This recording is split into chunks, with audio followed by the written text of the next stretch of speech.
Hi everyone, I'm Catherine with Free Tours by Foot.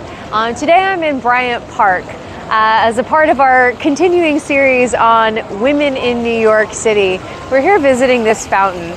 So millions of people visit Bryant Park every single year, and I know a lot of people take photos of this fountain and probably think it's nothing more than just a pretty granite fountain in Bryant Park, and it is that. But this is also the Josephine Shaw Lowell Memorial Fountain. This fountain was dedicated in 1912, and it was the first public monument to any woman in New York City. So even knowing that, a lot of people maybe wouldn't know who Josephine Shaw Lowell was. She was born in New England to a wealthy family of intellectuals. The family counted people like Ralph Waldo Emerson as family friends. Later on, she would marry a man who was serving as a colonel in the Union Army during the American Civil War. And she was widowed at a very young age, at just the age of 21.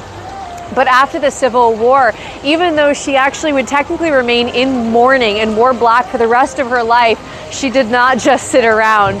She was from a family of staunch abolitionists, and so after the American Civil War, she became very, very active in the freedmen's movement here in the United States, particularly in establishing schools and creating access to education for recently enslaved people. She and a friend traveled down to Virginia specifically to set up schools for African Americans.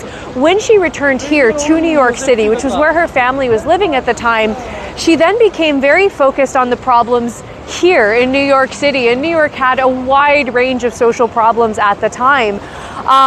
But she became particularly committed to the cause of trying to eradicate poverty, not just through charitable donations of clothing and food, but actually addressing the root causes of poverty, which in her opinion were workers not receiving fair wages. In 1890, she established something called the New York Consumers League. And this league was dedicated to helping workers in this city, particularly women, receive fair wages and better working conditions. The league published a list, and it was a list of all of the retail stores in New York City that actually treated their women workers fairly and paid them well.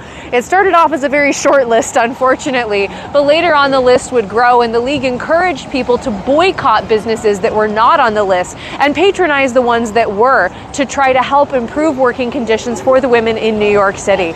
She would continue this work for the rest of her life.